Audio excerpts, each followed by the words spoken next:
Welcome, everybody. We started like about 1 minute early. We're going to give people 1 or 2 minutes to come in. So, my name is Jose Garcia. I'm producing this event on behalf of SenzMate. And it's not the first event we've done in AI and elders care. And actually, one thing I've learned is maybe we shouldn't be calling it elders care, but we'll be talking about that in a minute. And this is like kind of the first time we've actually we're diving deep into a vertical, specifically voice and ambient.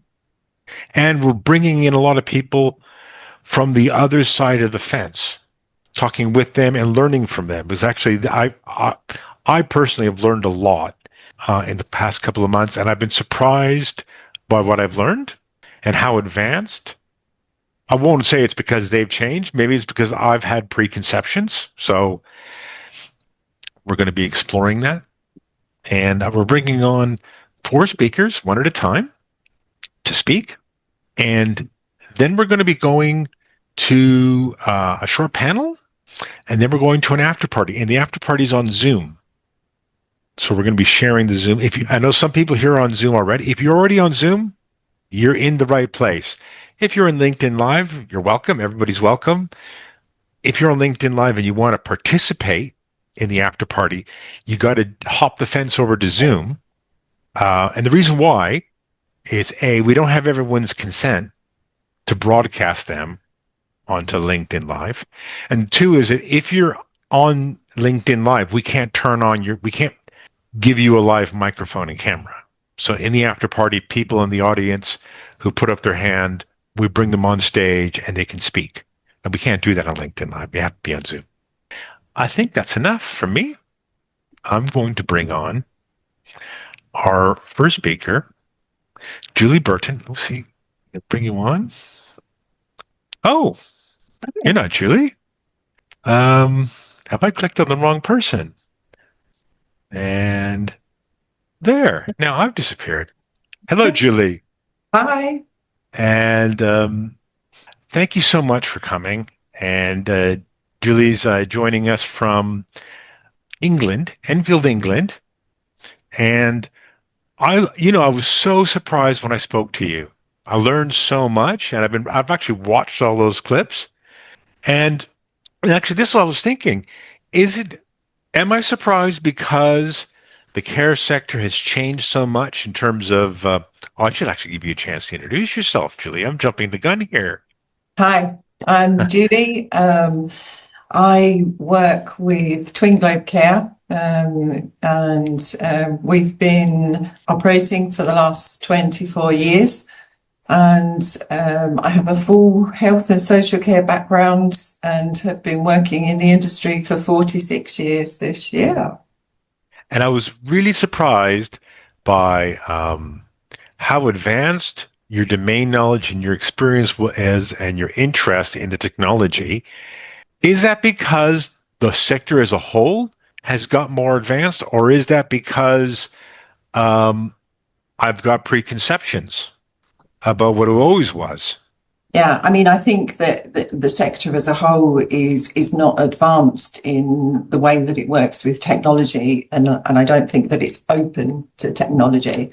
I think that we are getting there, definitely, but I think that the volume of technology that's out there is so vast that there has been this huge dam that has burst, and everybody is talking about transformation, digitalization within our industry. And as a result of that, we have a lot of technology companies that are coming to us and saying, we've got the best technology, whether it's for acoustic monitoring, for falls, for facial recognition, care planning, pain management, and unfortunately, what's happening is that bombardment of people coming forward with the technology is pushing people away because there's too much information,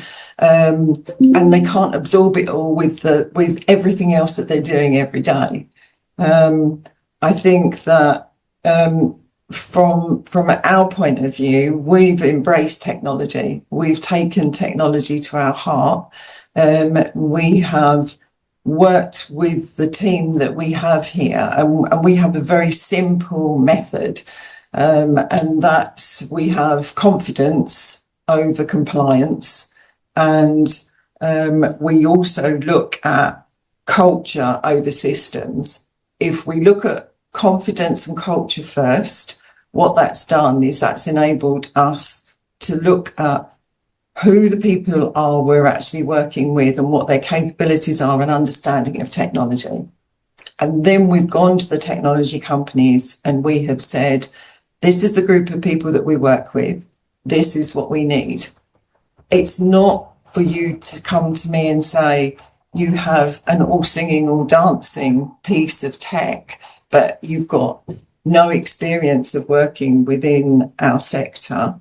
And as a result of that, what we've been able to do is work with, we actually have just installed another piece of technology. So we now have 11 forms of technology within our setting that cover everything from facial recognition through to menu planning and ordering meals on a daily basis. I think the sector has to move more towards technology because technology is here to stay, and it 100% can give you better outcomes when you are trying to deliver care in a very restrictive environment, whether it's through workforce challenges, financial challenges. And what we have said is that by talking to our teams and bringing them on the journey with us, we have had a much greater uptake in the different forms of tech that we use. I'm very fortunate that the team is very open to new suggestions. And I think one of the drawbacks within our sector is that if you have people at a more senior management position who aren't as comfortable with technology as you would like them to be, they will potentially use that as a reason to possibly stop the technology from taking the steps forward. So within our setting, by using tech and working with tech companies and running lots of different pilots, we've been able to change the dynamics of our care setting, which means that rather than being elder care, which is a term that we don't use, elder care, we have been able to look at having people from 18 all the way through to 100, and that has been possible by looking at technology and what technology can do for us to enhance the lives of people that need greater support than our older population. So more than 60% of the people that live with us are under the age of 65. It's also had a dramatic impact on the age of the people that we're recruiting. So we have nearly, well, actually over a third of our employees are under the age of 35 because they have embraced the technology and that has improved our workforce. And I didn't want to interrupt you. There's so many things there. Can you hear me okay? Yes. Yeah. You said something about you have a method and you spoke a little bit. How did you arrive at that? Is that something you adopted or is that something you developed? What shaped that? It's a bit of both, to be honest. And the reason is that within our sector, we're faced with many challenges, and to stay focused on looking after an older population, we very quickly realised we needed to expand the client group that we were looking after. And for us to be able to do that, I needed to put myself out there to understand what was coming in technology and what technology was going to offer. And it very quickly became clear that whilst there was lots of technology being developed, there wasn't actually that much technology in respect of talking to people like myself. about how we used it. So I started to put together some mythology papers on, here's a piece of technology that's just been sent to me, and they say it's all singing or dancing, but what does it actually do for me? That's not what I want from it. What I want from it is I want it to do the next piece of the puzzle, and then the next piece of the puzzle. So we have looked at that technology that, for example, could be falls monitoring, and we've developed it with the technology company to help us look at people with urinary tract infections, chest infections, people with dietary requirements.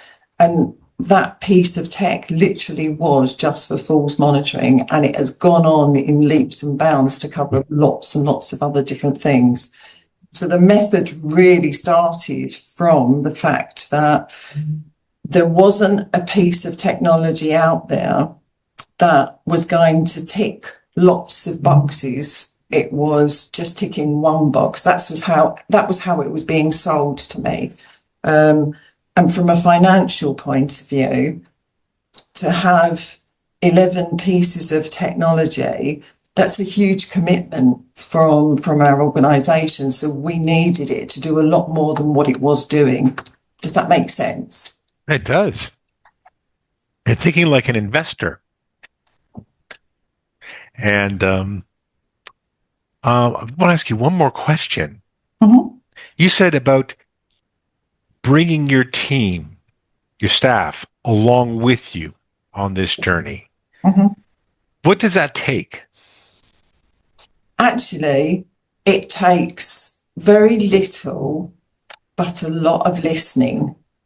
So financially, it doesn't take much, but it does take time to listen to what it is that they need. And don't underestimate the people that work for you. And I think that's the key thing is, and that's why we say confidence before compliance, and culture before systems, because there are many, many people that work here that have so many different backgrounds. And you'll often hear it said, you know, our staff don't like technology, but they use mobile phones, iPads, computers, they use desktops, they've got smart meters in their homes. They are tech driven. Their children, even those people that are of an older age, their children are tech driven. So don't underestimate your workforce and listen carefully to what it is they're saying to you and what they need to make their lives better so that they can then deliver better quality care. Don't underestimate people. Absolutely. I think that's going to be the tagline for I know that's going to be the tagline for my next post. Thank you so much. Julie, do you mind if I pull you off to the side and bring you back in about 30 minutes? Absolutely. Thank you. And ad spotlight. Adam, I'm on Adam's waiting list. Well, me and my aunt. And Adam's joining us in London. I met Adam, I think, what, 2 years ago? And it's been really good to see your journey and what you're about to start. And I know with this domain that we're talking about, I said we have to get Adam on because, and I'm very interested in voice and ambient listening. And Adam, you're gonna have to hear me say it again. So pretend to be surprised. For people who are listening, I visit my elderly relative aunts and uncles here in northern Spain, and they grew up before vaccine. They grew up. They're in the late '80s, early '90s. They skipped the apps. They don't use smart. They hate using smartphones. They don't use the internet. Um, but when they get stuck, all of a sudden they see the mobile phones come out, and they're voice prompting Gemini and taking video and getting an answer over voice. And my jaw is just hitting the floor when I see them do that. You know, you won't play solitaire, you won't look at a website, but you've gone straight to that. And that really surprised me. And I thought of you, Adam, when I saw that. And it's like, so, um, and it's not often that a light bulb in my day job goes off when I talk to my elderly relatives, but it did. And so I was like, if they're doing it, it's coming, you know? And I think it goes to what Julie said earlier. Don't underestimate people. Don't underestimate people. So, and I wonder if now I'm kind of talking over you. This is your spotlight, not mine. Do you mind introducing yourself to the audience? I think a lot of people already know you, but not everybody. Thank you, Jose. Funnily enough, I was planning before we got talking to ask you to repeat that anecdote because it's so perfect. I'm Adam. I'm the founder of Zooth, and we're a company who is looking at how AI and Internet of Things technology can support people's prolonged independence. We've got a lot of road to travel in terms of where we think this could add value, but we're starting off with people at home. And I'm not a clinician. I'm not a medically trained practitioner of any sort. My background is very much in tech and commercial, albeit I've been working it's my day job at a mental health service provider for the past 3 years, and through my family, I've got various degrees of experience with mental health and well-being. So I'm very interested in that. But my interest really here in terms of where this journey started was through exploring with my partner Simon, who's also supported me through Zooth from the beginning. He hired me at a tech company many years ago, and they were based in Newport in Wales, and we're both in West London.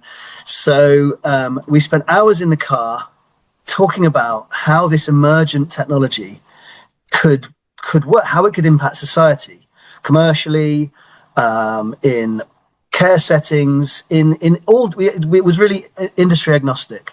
But my personal interest was really piqued through my dad. My dad has MS. He's had it for 25 years.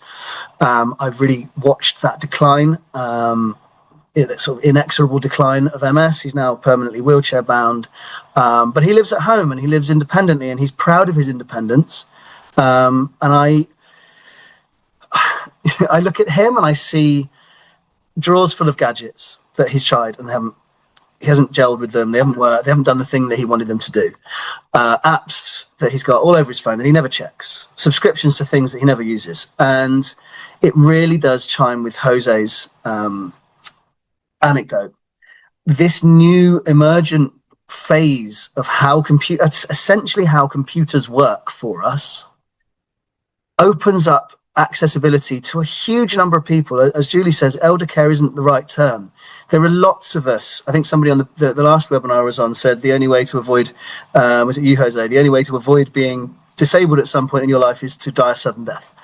And it's absolutely right. There's so many of us in so many different parts of life and parts of society who will require support. And I'm fascinated by how technology can achieve that. And to go back to my point about the new phase of technology, that's what we're looking at now. We're looking at a computer you can talk to and have a meaningful interaction with, and who can actually get where you are, not just where the manual says you are, or where you are in a journey that's been pre-planned without any personalization associated with it.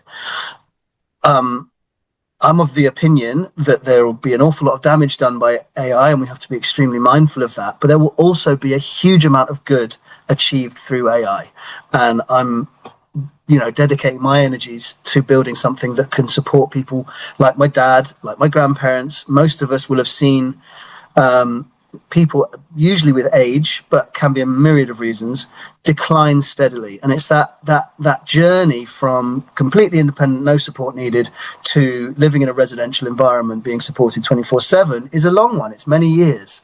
And people spend more and more time in hospital, more and more time at the doctors, and they can be taken in. We better take you in for a couple of weeks. But actually, we're seeing the NHS have got a Heal at Home part of their 10-year plan now to keep people out of hospital, which has actually been a happy validation for me rather than any kind of considered strategy. It's just it vibes with my my sort of lay understanding and just general approach, which is that people are happier at home, and how can we help them be at home for longer? And as I say, AI is exactly where that intersection happens. I'm really excited by it. We can have intelligent conversations with AI platforms or AI devices that can make meaningful inferences that inform people who are invested in the care or the support of any one individual person. And through the platform that I'm building, we want to get a situation where it wraps around the care that's provided. I don't think AI should ever replace human care, but it can augment it. To Julie's examples earlier, really powerful examples of how technology can be used to improve the work that real people do, the invaluable work that real people do, and that part of it can't be replaced. So in terms of this, there's a lot of things that my company are looking at. Some of it's carer support, some of it's family support. But in terms of AI, voice, and ambient, those are those are very relevant to what I'm personally building. As I say, those conversations are suddenly possible, and this is something that wasn't even possible really 1 year ago, meaningfully. But we're looking at a system where we can speak, through AI to a carer. We can speak to a family member, and we can speak to the care recipient in a way that they can vibe with. To Jose's aunt's example is perfect. They can actually gel with it. They can get meaning out of those interactions, and they can ask questions and have those questions answered. And what we are going to what we're building, I'm very excited that pilots are starting soon, is a system which will take those conversations and those interactions and a lot of other signals as well. We're, medications and schedules and ambient factors and device integrations and so on, and build this kind of baseline ambient picture. And over time, it will understand what normal looks like, what a baseline is, and we'll start to be able to flag deviations. And that's very exciting because there's fall detectors out there. There's all sorts of things that can diagnose an event after it happens. But there are gaps about how we can understand the factors that lead up to that event happening, rather than it being an inquiry, a diagnosis into, I had noticed that mum was a little bit short on the phone for a few days. We can build up a whole holistic ambient picture that is 24/7. We can't all be there for our loved ones 24/7 as much as we'd want to be. And even if you are there, you can be too close to it can be, this is years and years of ongoing support can render you too close to really see the wood for the trees. And that's, again, where AI is kind of unemotive, 24/7, and able to make intelligent inferences. And that's exactly what we're building. So it really resonates with me, Adam. Is so many times I've actually walked over to my aunt's place. And it's not that far, but it's about an 8-minute walk. I'm ringing the doorbell, ringing the doorbell, ringing the doorbell. What is it? You didn't answer your phone. Oh, I don't know how to use the smartphone. I'm fine. And then but it's almost like a bit embarrassing, and it's frustrating for her too. And because when she receives a phone call, there's 4 different ways to answer the phone, right? Depending if this screen's active, you have to do this. If this screen's active, you have to do that. If that screen's active, you have to do that. And she's 87, and she's like, what? And so it's having that connection and being able. And I also told us, if you have a problem, you don't have to worry about navigating your smartphone to get in touch with some kind of support, or crawling to your front door and banging on the door and hoping a neighbor hears you and summons someone with the keys, and it's having, and that gives her, that's knowing that's positive, gives them more confidence. to live at Yeah, home, stay at home. It's absolutely right. And of course, I didn't answer the phone. I couldn't, I wasn't in the mood, whatever it might be. There's many reasons that somebody wouldn't answer the phone, but what AI can do is to say there are other factors at play which make this a concern. Just a missed few phone calls, could be busy, could be in the bath, many reasons. But when you've missed medication 3 times in a row, you haven't, there's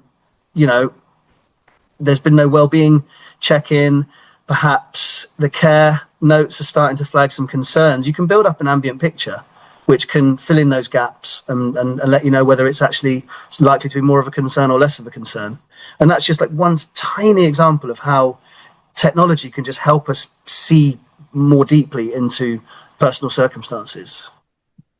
I think also it's a thing, it's for the families too, because there's so many times I've known someone in my family, oh, drop whatever you're doing, drive 2 hours to make sure they're okay, right?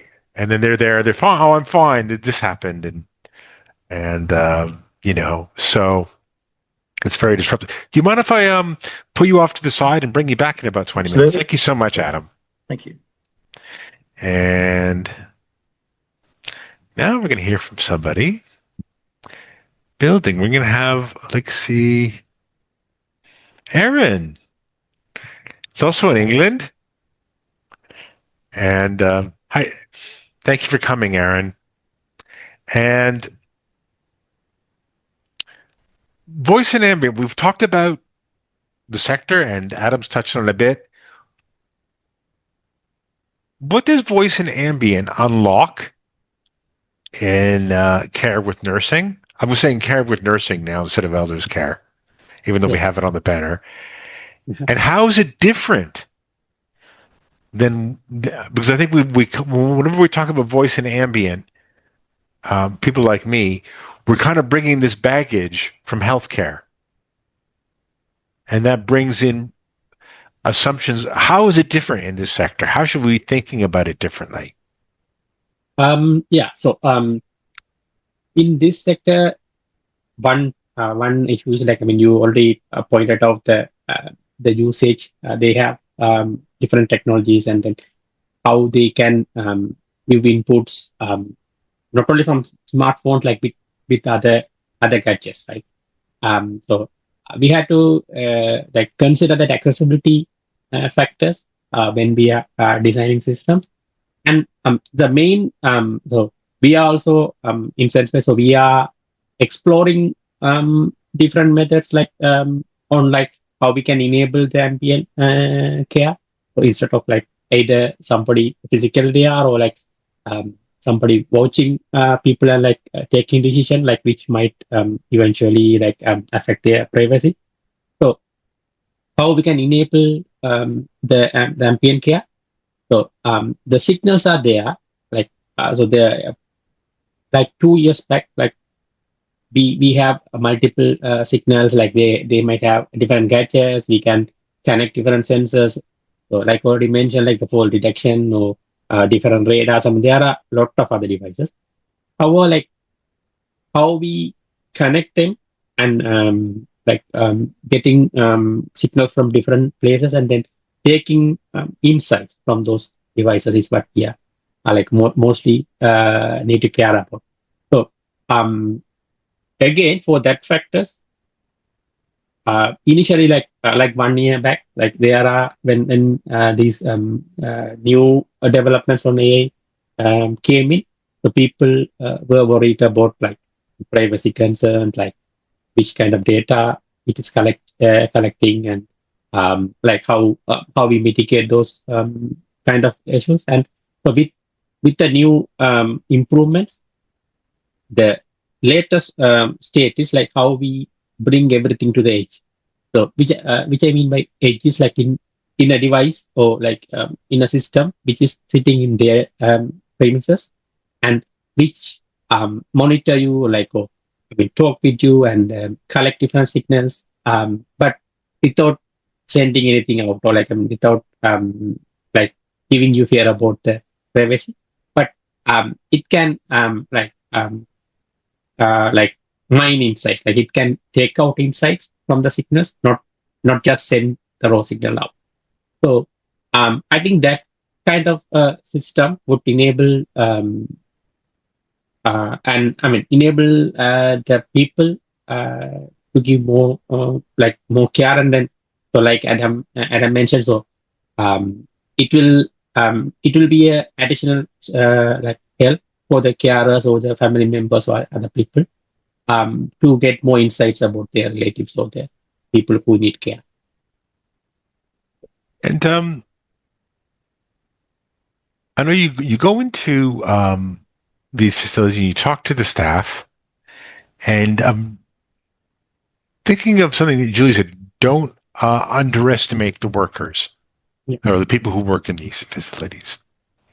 And actually, by the way, I want to tell you something. I went to my uncle's care home. I visit him quite frequently. And, oh, you work in AI and healthcare and elder care. And they all like, oh, this guy, he does webinars in this. And they all kind of flock to me. I don't normally feel like a celebrity. You know, webinar producers we don't get attracted. Everybody there wanted to talk to me. They're very interested. And oh yeah, we use it for interior decorating. We don't know anything about what you're talking about. But we don't have it yet, but we started using it anyways. Are you seeing that too in terms of they already know quite a bit about the technology already before you even walk in the door? Yeah. So there is always there are always knowledge about that, right? And nowadays, with the ChatGPT era, everybody is using them in a different way.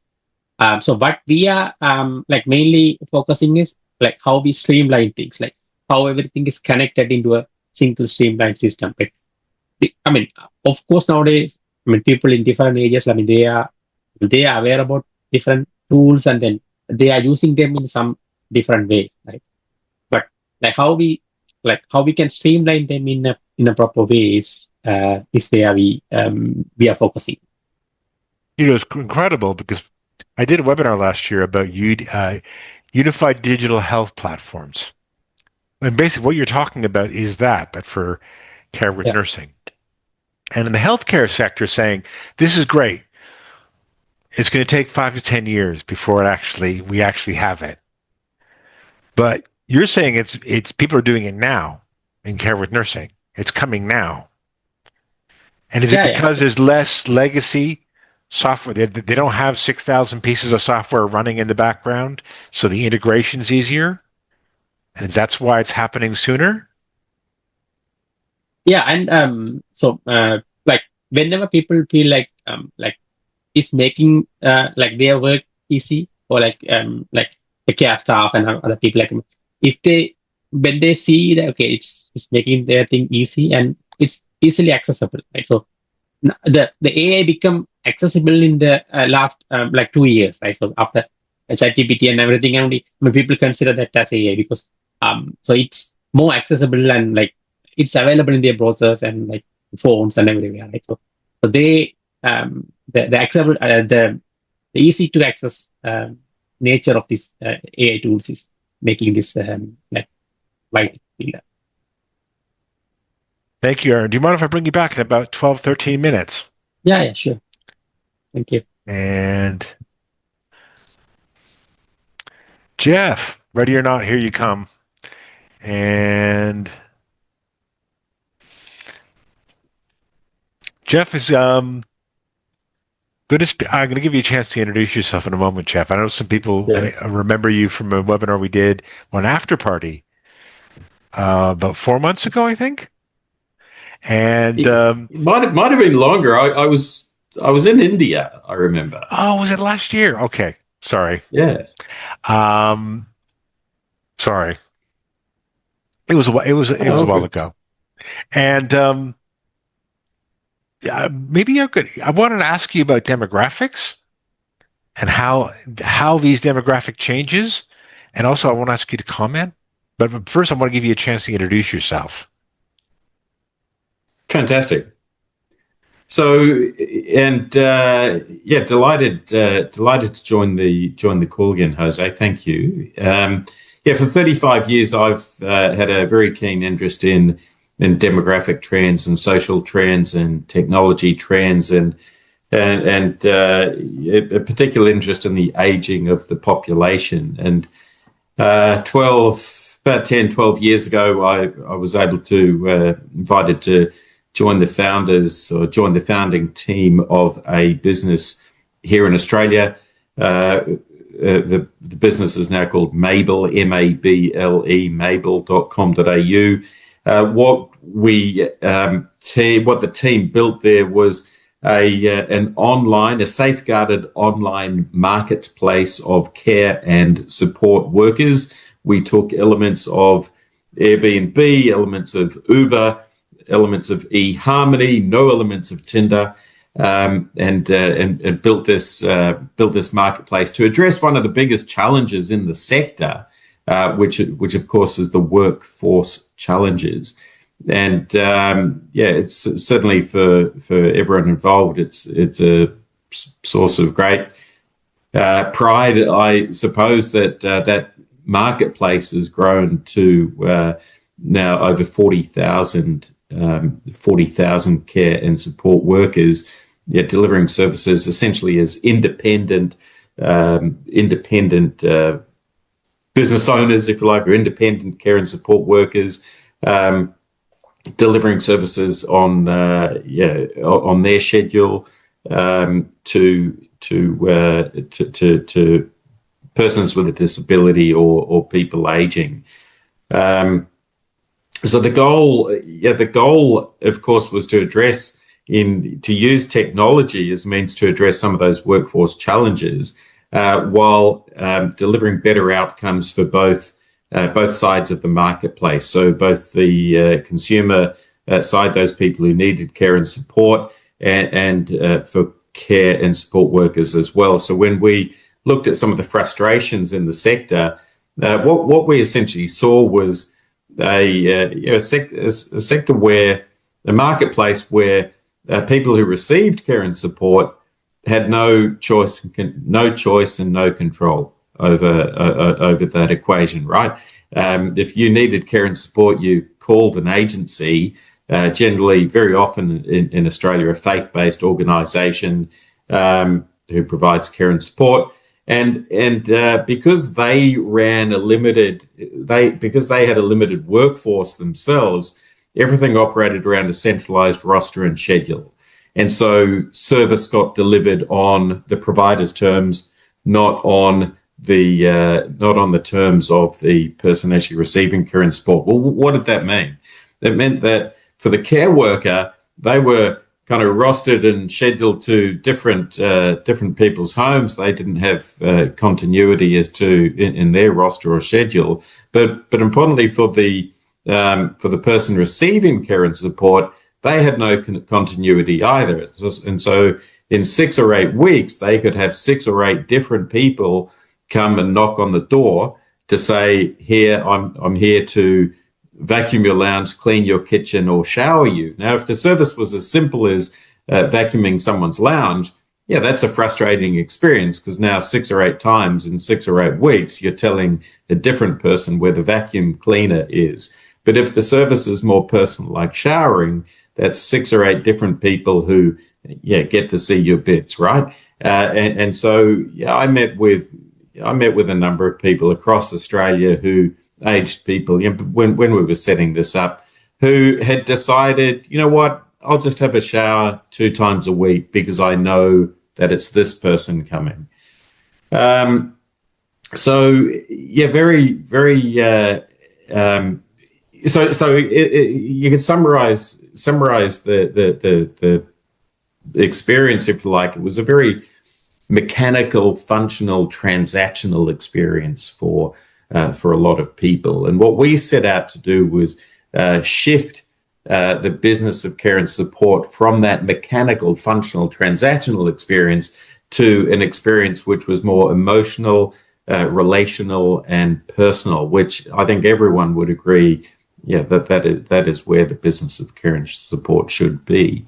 And so, it's very satisfying to know that there's that 10, 12 years later, the business has been exceedingly successful. It's delivered great outcomes for people receiving care and support, but equally for care and support workers or people joining the platform. They have choice and control as to how they go about their day as well.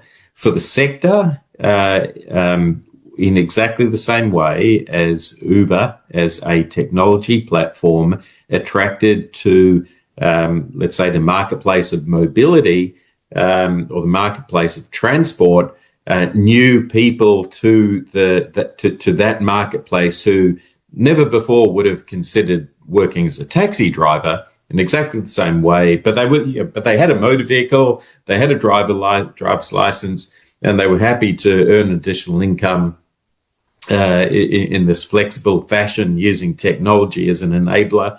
In exactly the same way with Mabel, we've seen many people join the platform, go through the safeguarded onboarding process of reference checks, qualification checks where qualifications are needed, and police checks, of course. We've seen a lot of people come to the sector who would never have considered working in a traditional care and provider organisation. So, as I said, my interest has been demographics, and so to see how technology could be an enabler to address some of those workforce challenges. Where I sit now, having seen what's happened over the course of the last 10, 12 years, where I sit now and see what's the emerging technology and how can we use that? Well, of course, it's AI, and I now get to invest in other businesses and advise other businesses. Two quick examples: I'm working with a business here in Australia called AI Carer, and much like Adam's business, very similar. What we see there is AI allowing earlier visibility into the subtle changes of, for example, sleep, mobility, behaviour, routines, and when you can have that. When you can have those insights, you can surface what comes to the surface is you can surface changes in client needs earlier, and that can then allow or enable a more timely, appropriate support and intervention, and create better continuity of care. So I see AI as being essentially the next evolution of the journey that I've been on for the last 10 to 12 years, addressing some of those workforce challenges. What will it allow? What will Adam's business allow, and this business allow? It'll allow better triage. So instead of fixed schedules and blind visits, providers would be able to gain visibility into who actually needs intervention today. Number two, risk prioritization. If the AI detects deteriorating mobility, disrupted sleep, behavioral change, or inactivity, then resources can be prioritized accordingly. So it allows better utilization of workforce. Some visits will just be unnecessary. I mean, some visits will become virtual, shorter, lower intensity, which will increase capacity of the workforce. What we've tried in Australia, and I know other countries have tried. They've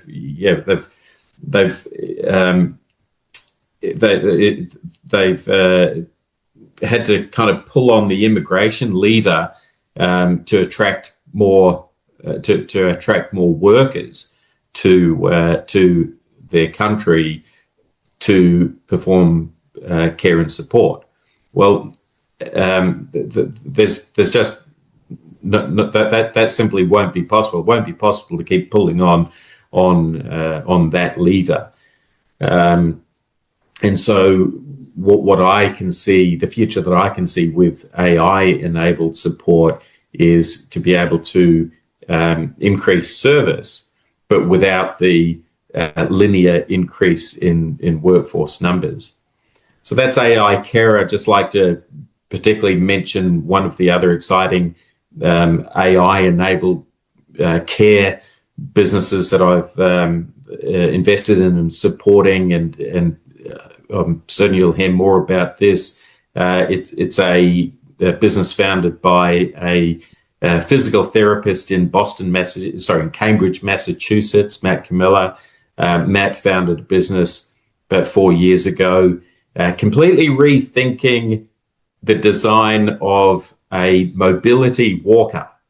And why I mention this business is because it's representative of where a lot of businesses are going. And the business is called Nuvio Mobility, Nuvio, Nuvio Mobility. Essentially what Matt has done is in addition to making some very, very smart design changes to the mobility walker, he's added technology into the device that allows the mobility walker to measure distance walked and to monitor balance and gait. Now, what that does is it completely changes what has been a passive mobility device now into an active monitoring device, which can give insights as to balance and gait, and potentially predict changes in gait, which could be an indication of an increased likelihood of a fall. And so what we're seeing, and what Adam's talking about, and what I'm sure many of the people on the call would be aware, is that we're seeing the shift from treating episodic events to prevention and monitoring. I noticed that prevention. My uncle uses the walker, and he went to the hospital with a cardiac incident, and he's okay now. He got a pacemaker. But 2 days before it happened, I was at a restaurant with him, and I'm like, he's walking differently. Yeah, he's walking differently, and then we all noticed that. But it's like, what do you do with that information? We can't do anything. What do we say? How do we process that information? Do we just say, oh, he's walking differently, and that's going to change something? So, but I'm going to bring everybody on. Thank you so much, Jeff. We're not getting rid of you. Yeah. We're bringing more people. Is everybody on screen? Yes. Okay. Did I miss anybody? No? Okay. And so we've all had a kick at the can. And I wonder if you guys can give me advice. Actually, I don't normally do this. Because I want to be producing more events and more content. And along with SenzMate from September all the way to Christmas, what questions should we be focusing on? Where is the puck going? Where should I be? What kind of questions should we be exploring over the rest of the year? Or, I mean, I'm asking you to do my job now. I think for me, it's very much about technology companies understanding what we truly need. And rather than send me an email with the latest piece of technology, actually take the time to understand the the concepts that we have here, because one size does not fit all, and different different care settings have different requirements. And I get very frustrated when I get somebody that approaches me and has no understanding of the service that we deliver, and comes at it very much from a background of, we're speaking to people that don't understand technology. They don't understand what technology can do for them. They don't understand how they can use it, what the costs are. So it's give us a little bit of credibility that we do understand what we need, and ask that question. I have a piece of technology. What is it you need from that technology to fulfill within your service? Arming us with questions. And it's almost like that you've got your methodology, and you've spoken to that, Julie. And it's like this is a common theme. You want them to invest in their own methodology in terms of the discovery process. And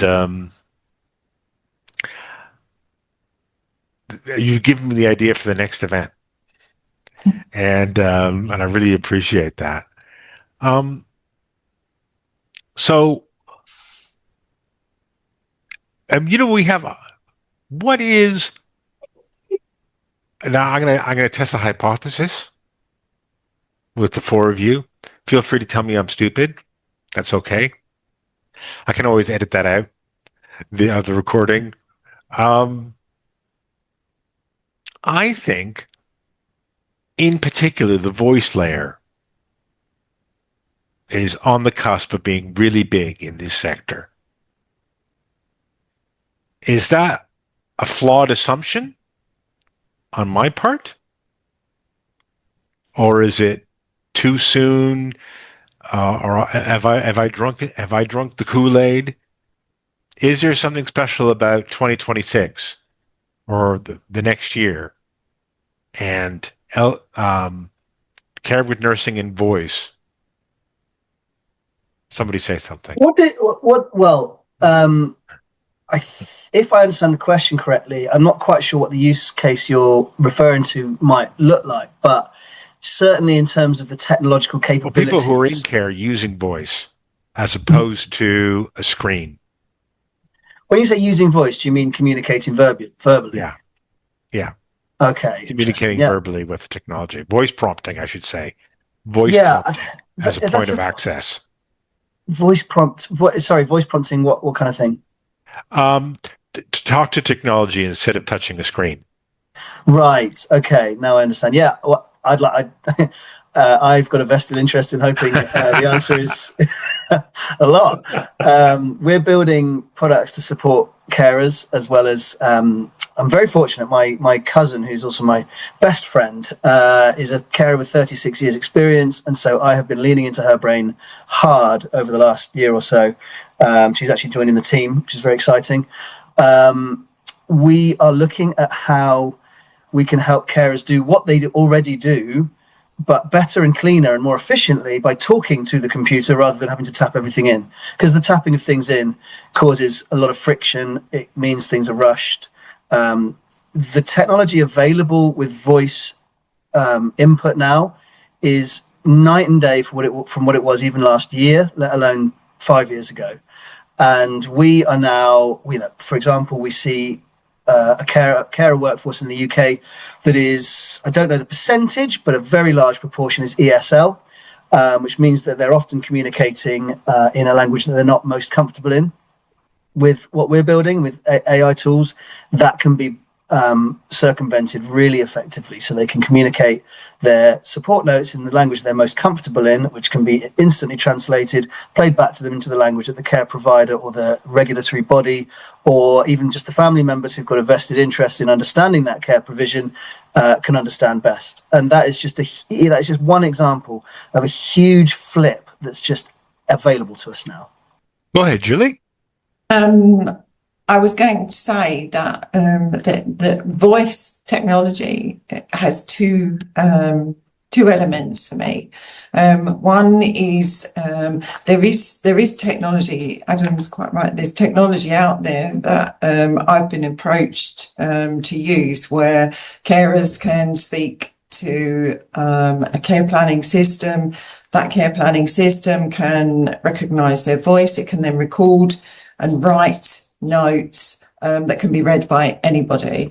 For me, what I'd like to see is a lot more of the technology companies bringing voice activated systems in for nurse call systems, for operating elements of their room that go beyond the kind of like the Alexa type systems that we've currently set up with some of our residents, particularly because we have people that have the speech elements of their tracheostomies, spinal injury, where there's not technology that I can tap into currently, where people could say, please call the nurse call.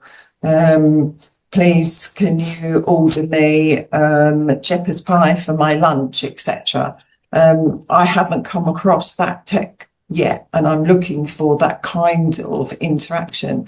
We're currently looking at putting a whole new nurse call system in, and I'm being presented with people saying to me, this is an all singing, all dancing, hands-free, not system for nurse call, but it's not taking into consideration my person who's got Huntington's, that has got little to no ability to actually coordinate, to actually push a nurse call button. Somebody that's got advanced Parkinson's. So that technology I'm looking for, and voice recognition would be, top of my list in that respect. It would give people the opportunity to actually retain some of that independence at a time when their independence has been taken away vastly, not because they want their independence taken away, but because I can't offer them that technology that's going to link into my nurse call system within my building for them to be able to even call somebody to say, can I have a drink, please? Which is a basic human right. We're going to start the after party in 2 minutes.